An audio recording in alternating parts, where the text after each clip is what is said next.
Hey guys, this is the Chris Podcast. I am Matthew Farumbi, and I'm here with my dad, Sunny Farumbi. And yeah, this is just a podcast that will be coming 2023. This is kind of just an intro episode to gauge interest, and we'll see how it goes, I guess. Yeah. Sorry, do you want to just jump into the Elon Twitter stuff, or? Yes, let's do that. Yeah, I guess for this intro episode, maybe like you said, we want to talk about Elon Musk, and since he just acquired Twitter, I actually, when I was writing my blog, I wrote about that in my newsletter this week. I guess quick intro, and for people who don't know, Elon recently bought Twitter and has made a lot of changes that have yet to be implemented, but there's a lot of stuff that will be going on. So. Yeah, I doubt if there's anyone who doesn't know that. Yeah, but I mean, just in case. Yeah, that's true. Google is free. Yeah, but the funny thing though is that it's been in the news over the last week or about 12 days since Elon Musk acquired Twitter, but I actually took it back maybe about a year from when he first expressed interest in... Was that a year? I thought that was like early this year. Maybe it's early this year. It seems like it's a year. It could be. Yeah, I don't know. It could have been just a few months. But it seems like the saga has been going on for a while. Yeah. When he wanted to acquire Twitter, and then he tried to back out, and then they took him to court, and then eventually he had to buy it. So for me, the first thing that comes to mind is, first of all, why his interest in Twitter? Because he's the CEO of Tesla, right? So what's the interest? No, for somebody like you who is very active on Twitter, maybe you have an idea. Well, I know he's known for tweeting just like random stuff, but he's always been like a proponent for free speech, I guess. Okay. And then ever since the Donald Trump stuff, and then lots of other people have been banned and like deactivated on Twitter, I guess.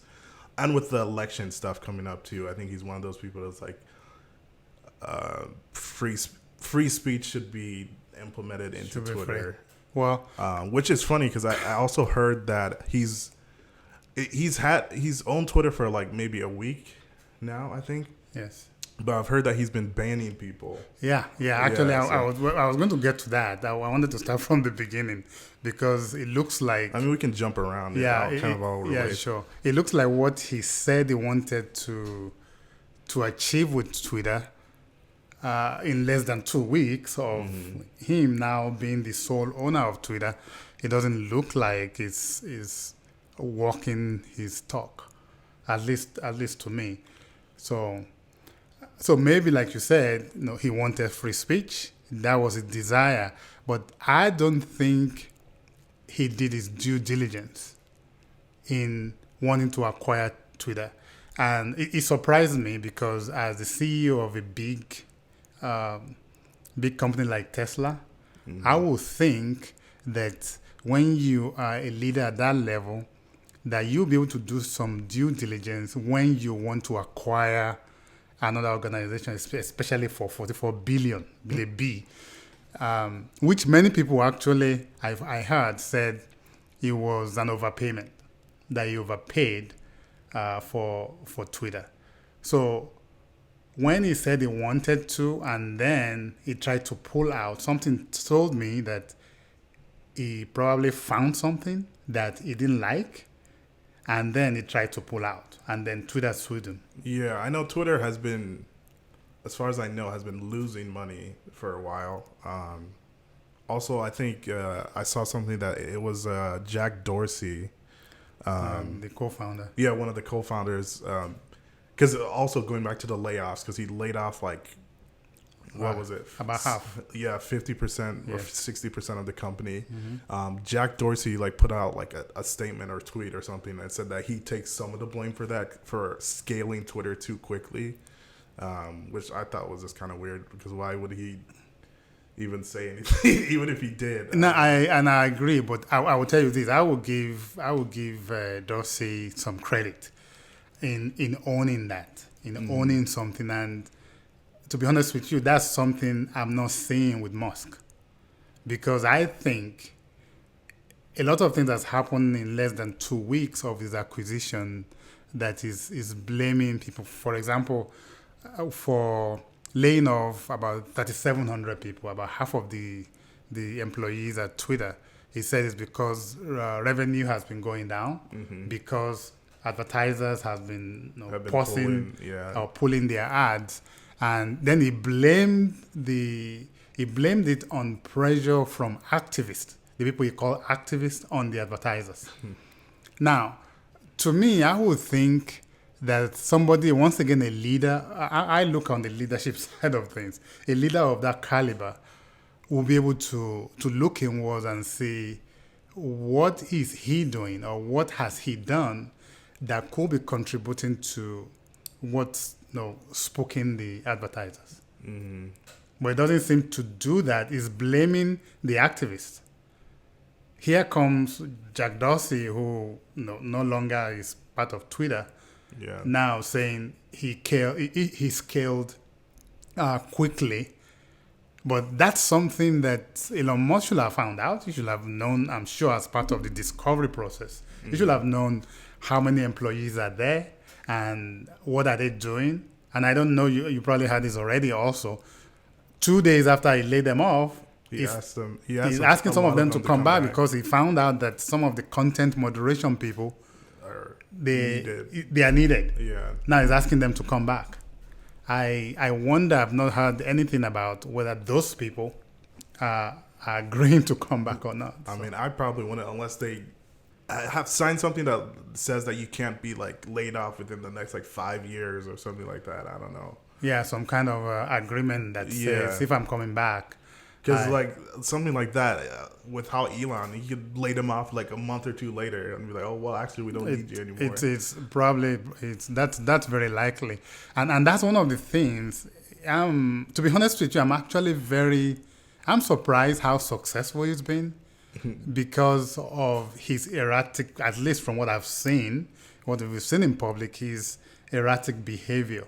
And it's kind of surprising to me, I guess, if you have a product like Tesla that people love and people like, that you can misbehave any way you want and people will still buy your product. Yeah, I mean, he doesn't even strike me as a leader in a sense because he leads a company, but just the way he acts and the stuff he does. So it doesn't seem like he's the type of person that's really taking ownership of the leadership he has in a sense. I don't know. I don't think so. I agree with you that it does not. It does not behave like a leader or the caliber of leadership you expect from the CEO of a global organization like Tesla is definitely not showing that. And I think with his acquisition of Twitter right now, I think it's going to be a wild ride for everybody involved with Twitter. Yeah. I guess building off of that, I know with the whole verification thing, he said that people will have to pay for verification. $8, Usually that was a sign of account is the person who they say they are for for people who are well known. Yeah, for celebrities or people who are well known or people who can easily have accounts duplicated or people can mimic them. But now he's saying if you're verified, you're gonna have to pay, I guess, $8 to stay verified and to be verified.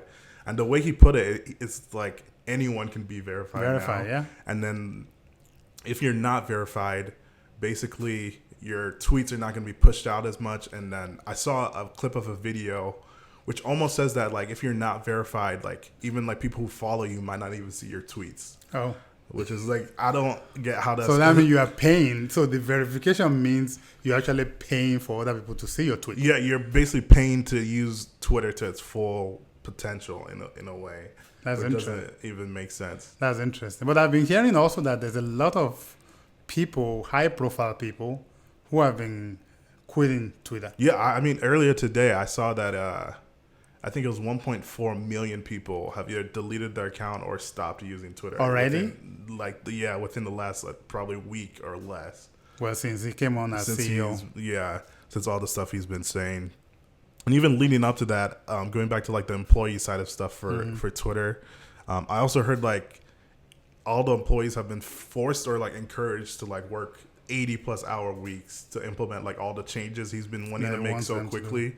There was I think there was a picture that went viral of someone at Twitter like sleeping in the office. Yeah. So which I'm not sure if that was like true or not. Somebody could always just like post something and say it's that, but No, see, one of the things also that I took away from when he took over Twitter, and about 6 days, I know it's less than a week, he fired half of the people, 50% of the people.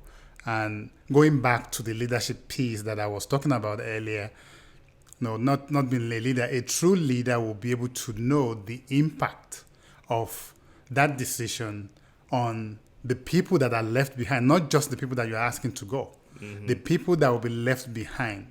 See, there's something called psychological safety in the workplace where employees feel safe.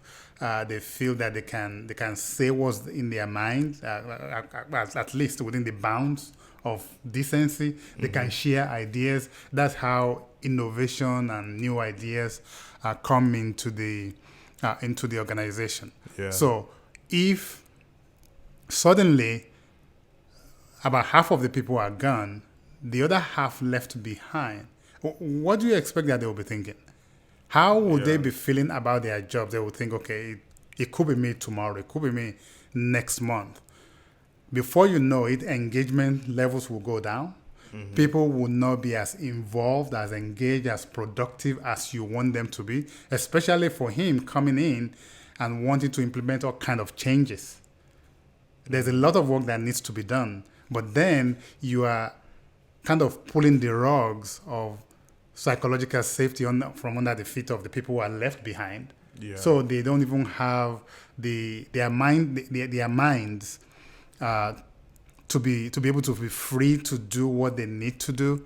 You know, I think people will be much more worried about surviving. About if I would not be surprised if many of the people left behind they start looking for opportunities somewhere Yeah, else. that's what I was gonna say. Because if I were them, I would, the minute something like that happens, be applying other places. Yeah. Things like that happening long term, I don't think that's a place that people would want to stay. No, definitely not. Definitely not. And I would not be surprised that majority of the Twitter employees, they are going to be looking for opportunity somewhere else because they don't know what's going to happen. Even the ones, if they come back, and I can almost guarantee you, at least from my experience, I can almost guarantee you that not everyone, all the people who are laid off, and they are now asking some of them to come back because they need them 2 days later, I would doubt if all of them will come back. No, a lot of, even like, because when I worked at Toast, we went through like something similar where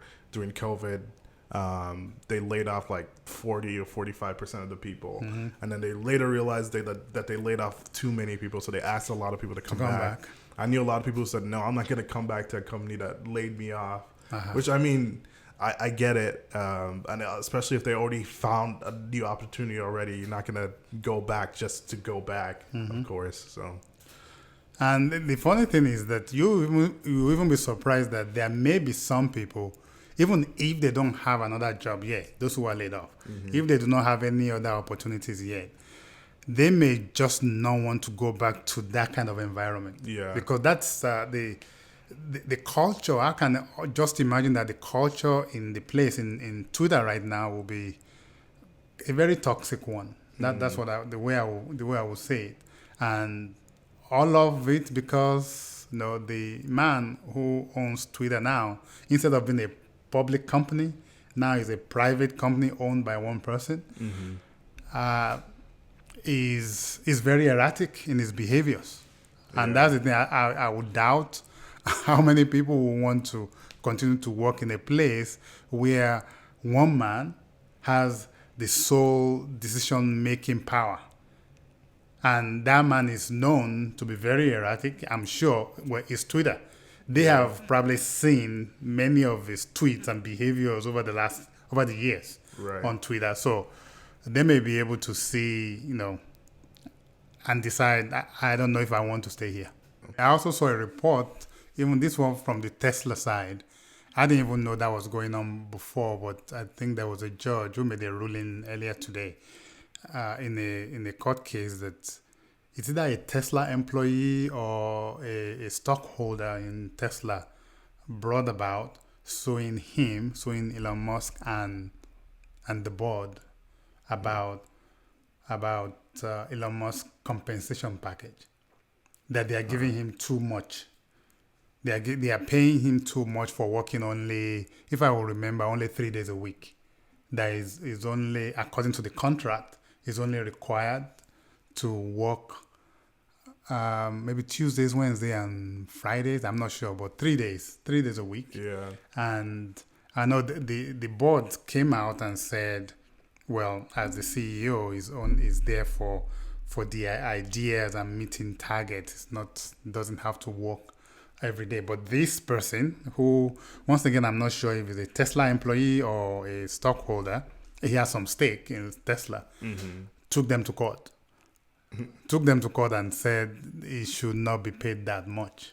And I heard that the judge is going to be rendering a ruling in the next few weeks or something. Wow. So he has that going on in Tesla. He also owns SpaceX, and who knows what's going on there. And then there's the other company that is into like the Neuralink, I think it is. Okay, yes. Yeah, that he's into. Well, the thing for me just is that somebody who leads, I wanted to say a leader, but as you said, he doesn't actually behave like a leader.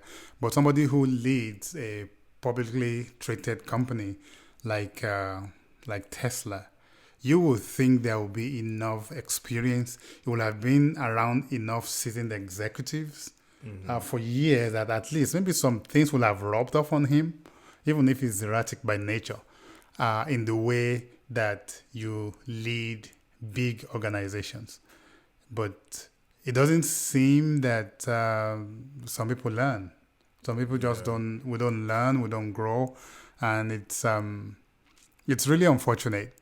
That also, did you know he has like I think 8 kids, or maybe even 10? Yeah. Well, I wanted to say on Trevor Noah last night, he said 10. So, 10. Yeah. So I'm not sure like it's 8 or 10. At least 8. Yeah. Because I was listening to a podcast and he was talking. He himself was on the podcast being interviewed.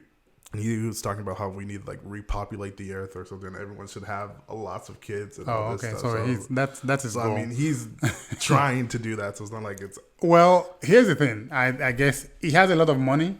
I think he's still the richest man in the world right now, right? For now. Yeah. Well, even after spending 44 billion, he's still. I think so. Okay. As far as I know. So he has a lot of money. I guess he thinks he can take care of a lot of kids. I don't know whether it's he's from South Africa. I don't know whether it's the African mentality that, if you have money, then you can take care of a lot of kids. Right. But whether he has 10 kids or 100 kids, I think that is his own personal thing. But another one that actually caught me off guard today, and we're recording this on election day. Right. I think that came out yesterday on the eve of the election when he went against everything that he said. He had posted that Twitter was going to be non-partisanship. Mm-hmm.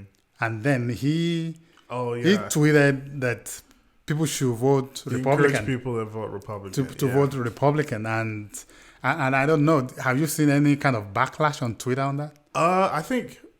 was that you said that was yesterday or earlier today? Maybe it was today. Maybe it was earlier today. The tweet might have happened earlier today or yesterday. I haven't kept up with it, so I don't know if there's been much backlash. But I feel like if you own Twitter, you should probably not try to sway things in one direction or another. That's what I would think. That's just what immediately comes to my mind. But, I mean, he can do what he wants. I mean, he owns it. He can change the terms of services for Twitter if he really wanted to. Yeah, I don't know if that's against it or not. Well, he's already... I think you mentioned that earlier. He's already banning some people. I Yeah, think.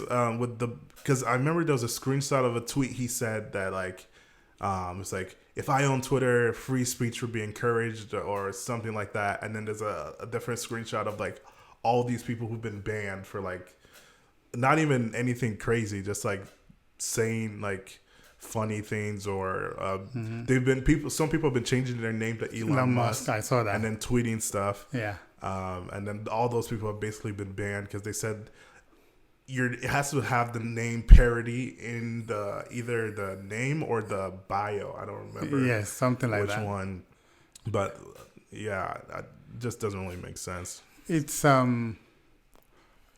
it just reminds me of when somebody who doesn't know what's going on with something thinks or decides that he knows more than the people who are actually in the game, Yeah. who are doing something. It's like all of us most of the time. We criticize the president, we criticize our governor, we criticize the people in Congress and say they should do this, they should do that. Just because we don't know what's going on. Now, no, government is fair game. Let me take it down to the level of organizations. I've worked in big multinationals, and sometimes when decisions get passed down, people will say, employee will say, why would they do something like that?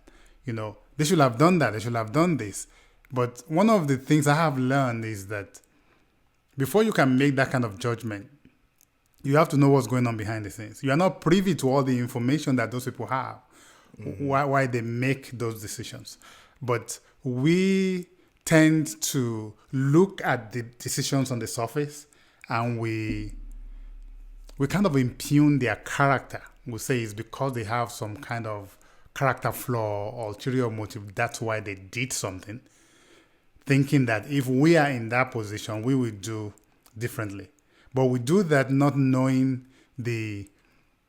all of the information that these people have, why they make those decisions. Now, I'm not defending anyone. I'm not saying they made the right decision. All I'm just saying is that when you don't have all of the information, Yeah. it's not the best thing for you to claim that you can do a better job.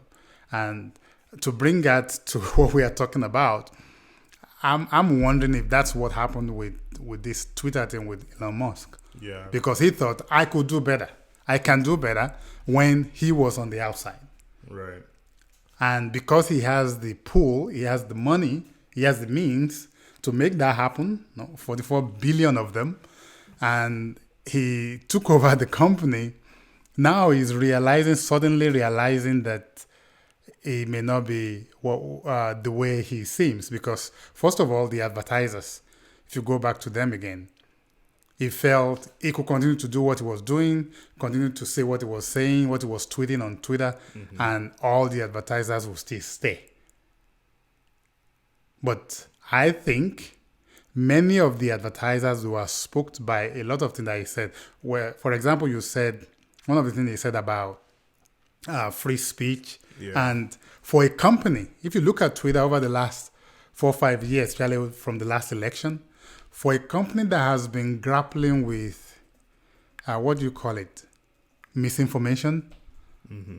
Misinformation on Twitter, that has been trying to moderate content and making sure a lot of lies and misinformation are not just going on like that. Yeah. When you are now saying that it's going to be free speech, you are going to allow anything on the platform. Right. I think a reasonable person will think, okay, if that happens, what happens if my ad is now shown alongside a content that is so way from out of left field that I don't agree with? I would think somebody will have thought, okay, some of these people will be very, very skittish in continuing to put their ads in, and for whatever reason, I don't think he saw that. That's why the loss in revenue, personally, I will put the blame squarely on him. He's blaming activists, but I think it's what he said, because many of the advertisers, and these are big, big names advertisers, if you see a list, I saw a list of them a couple of days ago, at least 30 companies, 30 big companies are there. And No, you are talking about companies like Coca-Cola, like Ford, American Express, General Mills, even Lamborghini, Audi, some of those Oh, wow. luxury car makers, Unilever, PBS, so many of them. And they do not want a situation where their ads will appear alongside the content that they find either misleading Hmm. or they find questionable. So why would they not pull their ad? Yeah, and even going back to the whole free speech thing, because I was listening to a different podcast and they were talking about this is where do you even draw the line with things like that? Because like any reasonable person would be like, obviously stuff that are like explicitly like racist or things like that. Anyone would say there should be some sort of like moderation for something like that. But it seems like sometimes a lot of people who are proponents for free speech are like the people who want to like tweet those like offensive or like Yeah.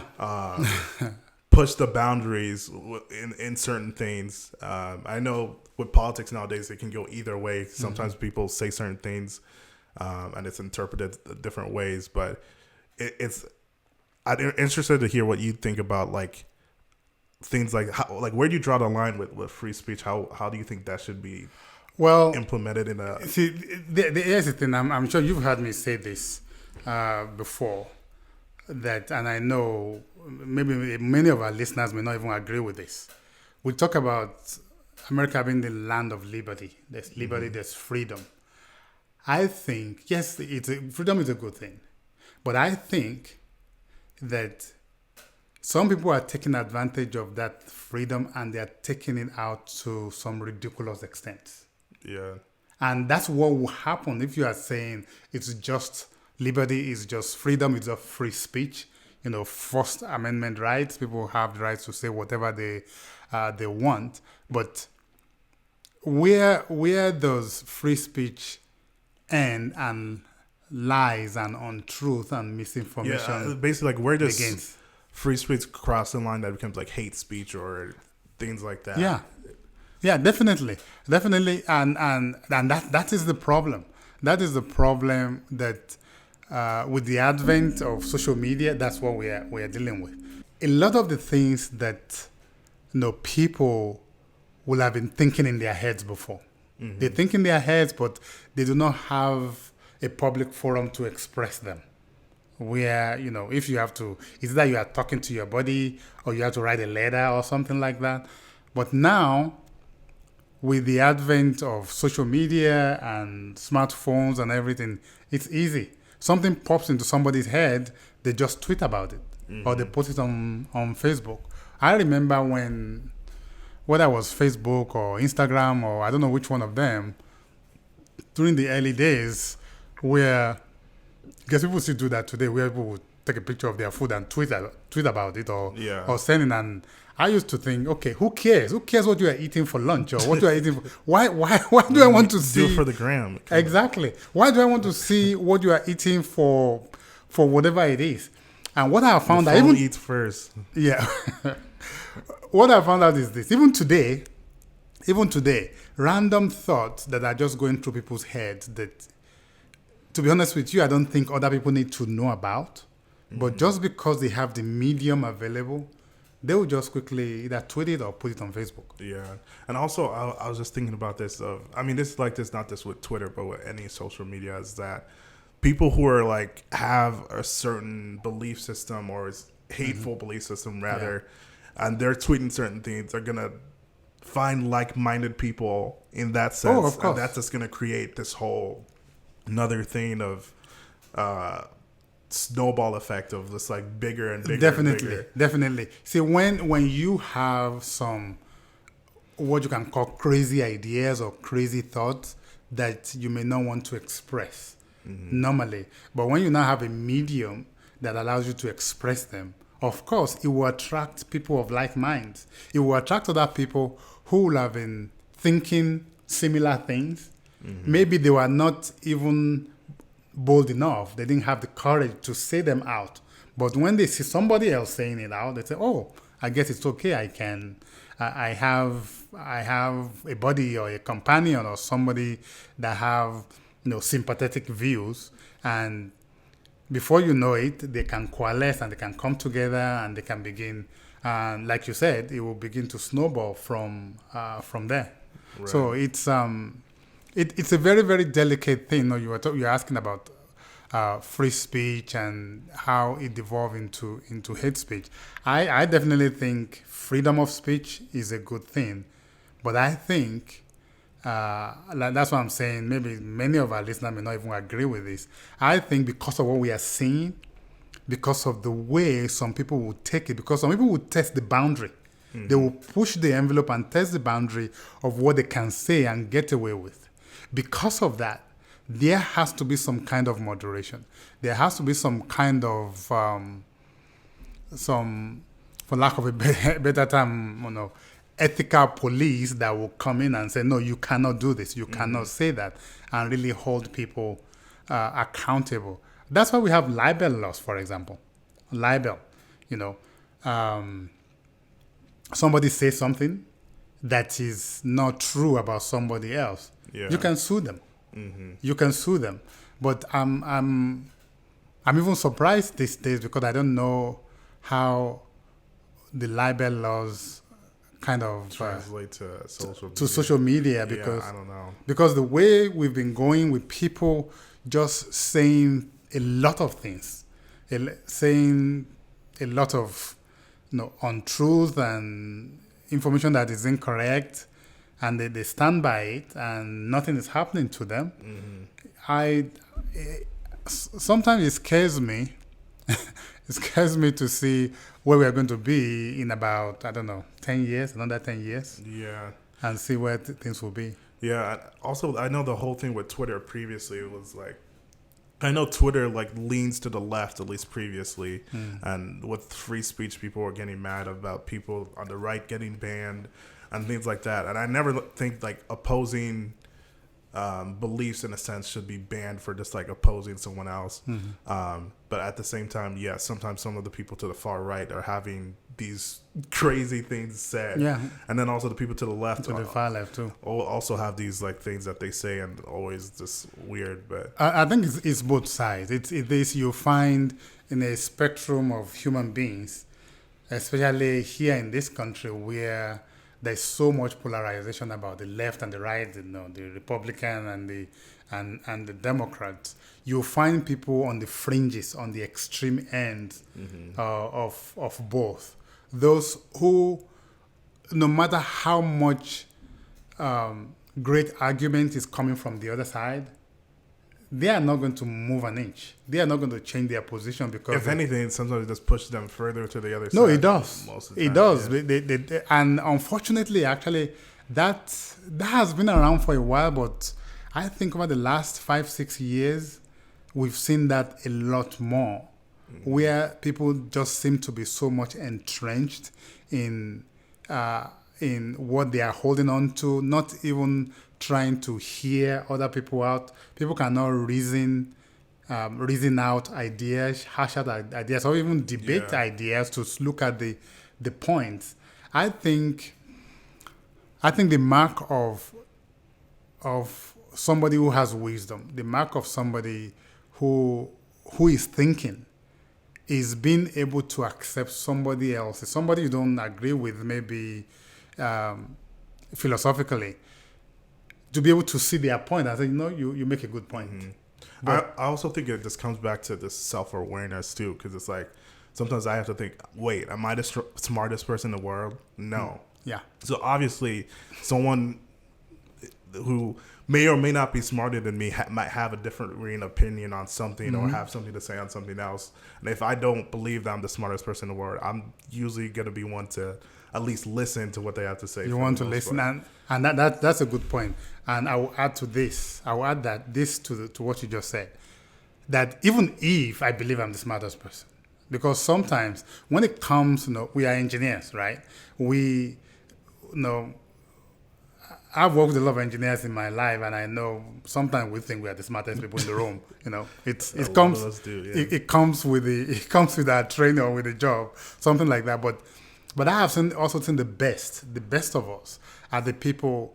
When we are talking about in the technical area where you are a subject matter expert in that area, when maybe everyone or the whole organization comes to you for expertise on that particular subject matter, even when you are recognized like that, I have seen that the best people who collaborate well, who do well with other people, are the ones, even if they are recognized as the smartest people in the room, they do not see themselves as the smartest people in the room. They allow other people to contribute, even if they think they know, what's going on, because once again, because of their subject matter expertise. They listen. They ask questions. They allow people to voice their opinions, and those who are really sound in their expertise, they know that I know this thing, but for them it's not to show off. They are not doing it to show off. They are not doing it to rub it on your face that I know more than you or you know less than me. Yeah. People who do that, they actually get better, because more often than not, they will listen to somebody who supposedly know less than them, or who do not know as much as they know, but they will listen to their ideas. They will listen to their impressions, and from listening to them, they, because of their own knowledge, they may be able to actually get fresh ideas that will translate to something because of what they know. And that's what I found out, that people who behave as if they know everything, that's where they are missing out, because they don't learn. They cannot learn, not just learning from other people, but when you listen to people who know less than you, it may be one word, it may be a phrase that they will say that will trigger something, an ingenious idea in your head that will translate to something else. Yeah. It may not be directly exactly what they are saying, but what they said combined with your own subject matter expertise will create this new idea, new innovation, and they miss out on that. Yeah, I think people who try to act like they know everything are just basically just putting a ceiling for themselves, because at some point, no matter how smart you are, you're going to get to a point where someone is going to know things more than you, or in certain topics, of course, people are going to know other things. And you're just going to almost look stupid in that sense. And at that point, definitely. Yeah, definitely. What do you do then? But here's the thing, though. People who are like that, I don't think they ever throw in the towel. Yeah. Because if you catch them in a web of their own, they will just dig in. Right. At least that's what I've seen from my experience. They will dig in and they will start making up stuff. I've seen that. Yeah. They will start making up stuff. They will start saying things that even may contradict what they have said before. But guess what? They don't care. They don't care, because for people like that, the key for them their pride is on the line, so they're going to do anything to defend. They want to be right. They just want to be right. They want to be the smartest person in the room. They want to be the rightest, if there's a word like that, the rightest person in the room. And they don't care how they get there. As long as everybody else bows to them, everybody else agrees with them that they are right. Right. And to bring all of that discussion full circle, I'm wondering whether it's Twitter or Elon Musk, if that's what's going to pan out here. Because unless Musk kind of changes his ways, and I don't know, I hope he can do that. Unless he changes his ways and approaches things, his $44 billion may just go down the drain. Right. Yeah, because at this point, I don't know if he just doesn't realize it or refuses to listen, that with all the opposing stuff of what the changes he's been making, like, I don't know if he's just like using Twitter as like this throwaway project at this point, because the way he's going, it's going straight downhill. Or if he just I honestly don't get what he's trying to do at this point, because it doesn't really make sense when everyone is saying the same thing about like something you're trying to implement. I feel like a reasonable person will take a step back and be like, okay, maybe I could hear. Especially people who have been there. People who, maybe some of these people who have been there from the early days of Twitter, they put a lot of the core, design, code, and everything together. And I think some people just believe, money speaks. And if you are the one that has the money, you can demand anything. You can demand, for people to do whatever. It goes back to what you said earlier about them asking people to work 80 plus hours a week. So if you think, okay, these people are dependent on me, they are not going to have a means of livelihood. And I think that's how some people think. They will think, okay, I have them by the throat, so I can make them do whatever I want. Not realizing we're in the 21st century. People have options. This was not not even in my own generation, maybe in the generation of my parents, where people will work in the coal mine for 30, 40 years, and if they lay them off, they have nothing else to do. Especially with tech and then specifically software engineers, or engineering in general. You can leave a job, and if you want to get a job the next week, if you really want to, like, you can. Way easier nowadays. You can. Okay, you're even talking about those who are maybe software engineers or those who can code.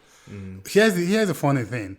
Before, at least in my generation, I think you have to go to college, get either an engineering degree or a computer science degree or something to be able to do that. Right. These days, you don't need to do that. Yeah. These days, you can go online. You can go on Google or some other platforms and learn to code. If you just have the interest, you can learn to code in any kind of language without going to college, without paying big amounts of money. Yeah, and then as long as you can prove you have the experience, that's all you need. Exactly. To get a job from exactly. From there, yeah. And that's what people do not realize. That's what I'm trying to say, that in this economy, this is not the kind of economy you can say, I can do whatever I want. I can hold people hostage and make them do what I want just because I have the power. If they don't, they will lose their jobs. Guess what? There are a lot of opportunities. A lot of, in the information economy that we live in, there is so much opportunities. And the world is a global village. If you look at it, right. I had, when I was publishing my book last year, I think I told you this, I got someone from Fiverr. Oh, yeah. From Bangladesh. I found out the guy was from Bangladesh who designed the cover for me. Within a week or so, in less than a week, and we had so many iterations going back and forth.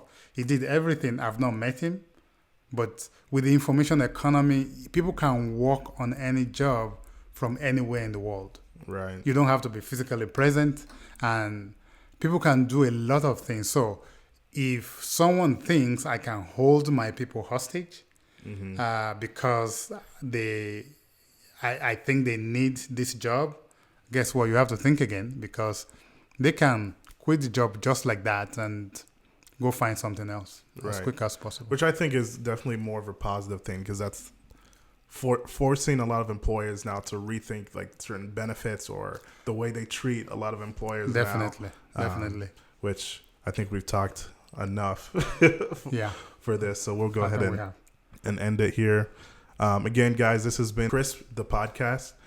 Coming in 2023. This is just like an intro type episode. Hope you guys enjoyed. Go ahead and give us a follow on Instagram, Twitter, all those good links. I'll have that posted below. All right. Thanks.